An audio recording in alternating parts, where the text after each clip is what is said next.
오늘의 큐티 말씀은 예레미야 8장 4절부터 17절입니다.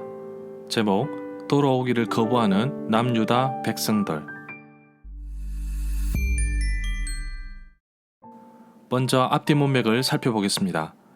남유다 예루살렘 백성들이 우상 숭배에 빠져 있는 가운데 여호와의 성전을 도둑의 소굴로 만들고 있습니다. 거짓 선지자들은 성전은 안전하다고 말하지만 성전도 예루살렘도 결코 무너지지 않겠다고 하지만 여호와께서 최초로 실로가 무너진 것처럼 또 북이스라엘 중심지였던 에브라임이 무너진 것처럼 남유다 예루살렘도 결코 안전하지 않을 것이라고 말씀하고 있습니다. 이제는 선지자의 본연의 업무인 자신의 백성을 위한 기도도 하지 말 것을 명령하십니다.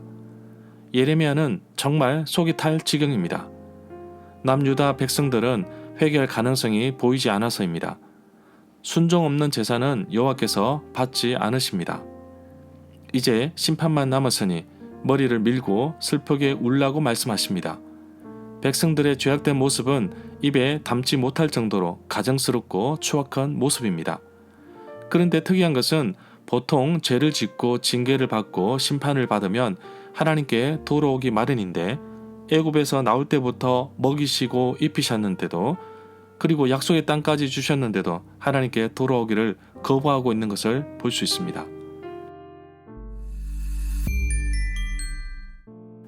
문단을 나눠보겠습니다. 4절부터 12절은 예루살렘 백성의 죄, 13절부터 17절은 남유다가 받을 벌, 4절부터 7절에 보면 이 구절은 한 단락입니다. 여호와께서 명령하신 내용은 선지자 예레미야가 유다 예루살렘 백성들에게 선포하고 있는 내용입니다. 넘어진 자는 반드시 일어나기 마련이며 사람이 떠나갔으면 돌아오기 마련이라는 사실을 의문문으로 만들어서 당연히 해야 되는 일을 강조하고 있습니다. 그러나 결론적으로 남유다 예루살렘 백성들은 그렇게 하지 않았다는 것입니다. 5절에 보면 마소라 본문을 직역하면 왜 이 백성 예루살렘은 계속되는 배신으로 돌아갔느냐? 그들은 거짓 중에 경고했다. 그들은 돌아오기를 거절했다입니다. 계속되는 질문 속에 왜 어찌라는 단어를 통해 마땅히 해야 하는데 하지 않았음을 말해주고 있습니다. 배신으로 돌아갔다면 다시 되돌아오는 것이 마땅하지 않느냐라는 의미를 품고 있습니다. 마땅히 돌아와야 하는데 여기서 멈췄다는 것이 문제입니다. 이스라엘, 남유다, 예루살렘 백성들은 돌아오기를 거절하였습니다. 하나님은 백성들이 돌아오기를 기다리고 계셨던 것입니다.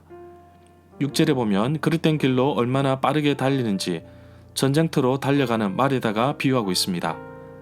내가 귀를 기울여 들은즉 에서 네라는 사람은 예레미야입니다. 예레미야가 여호와의 말씀을 선포하였을 때 백성들의 반응을 기록하고 있습니다. 먼저 정직을 말하지 않았고 죄악된 행동을 뉘우치지 않았으며 전쟁터로 달려가는 말처럼 자기 잘못된 길로 가버렸다는 것입니다. 예루살렘의 백성들의 모습을 전쟁터에서 달리는 군마에 비유하고 있습니다. 마치 무리를 지어서 전쟁터로 미친 듯이 달려가는 말을 되돌리기가 어렵다는 것을 의미하는데 예루살렘의 죄악된 모습이 정말 극에 달하고 있음을 보여주고 있습니다. 7절에 보면 이스라엘, 남유다, 예루살렘 백성들이 지금 살 길은 열국, 바벨론, 애굽, 아수르의 힘에 의지할 것이 아니라 여호와 하나님께 돌아오는 것입니다. 그러기 위해서는 하나님의 자녀로서 지켜야 할 규례가 있습니다.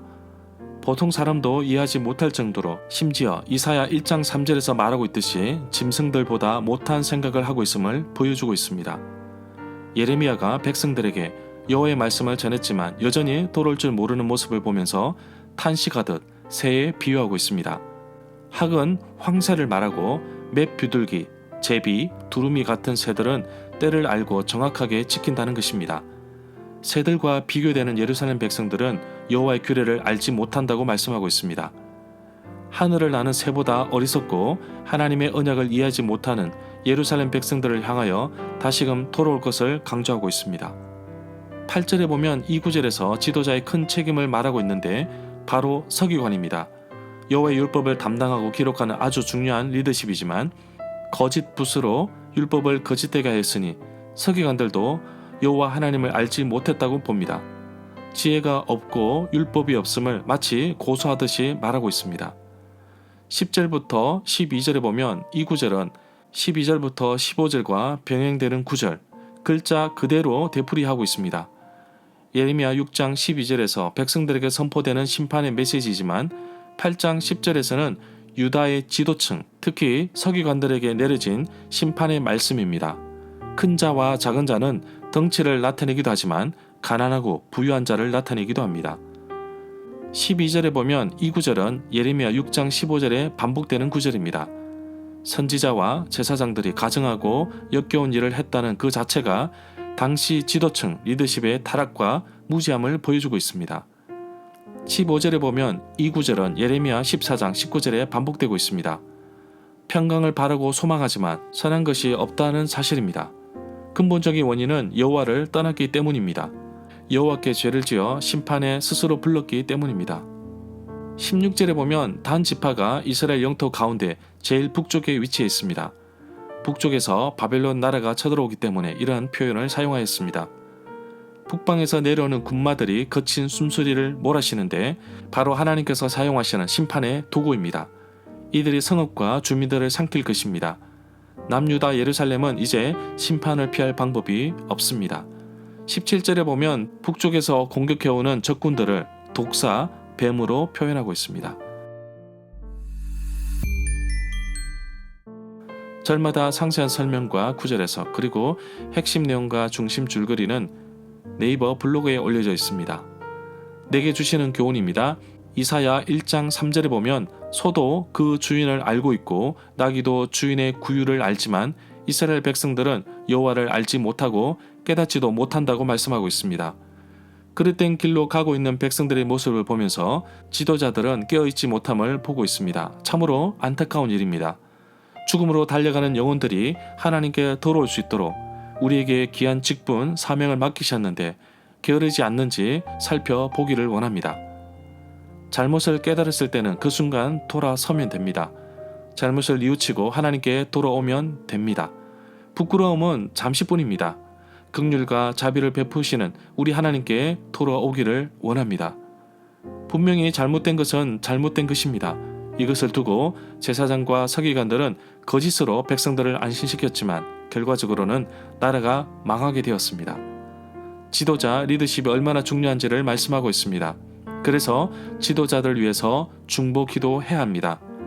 위정자들, 경제, 교육, 정치, 외교, 수많은 분야에서 일하고 있는 지도자들이 깨어있기를 중보 기도합니다. 하나님의 주권을 인정하고 하나님의 일하심을 알 수 있기를 기도합니다. 정말 급변하는 동북아 지역을 위해서 우리 함께 중보 기도하기를 원합니다.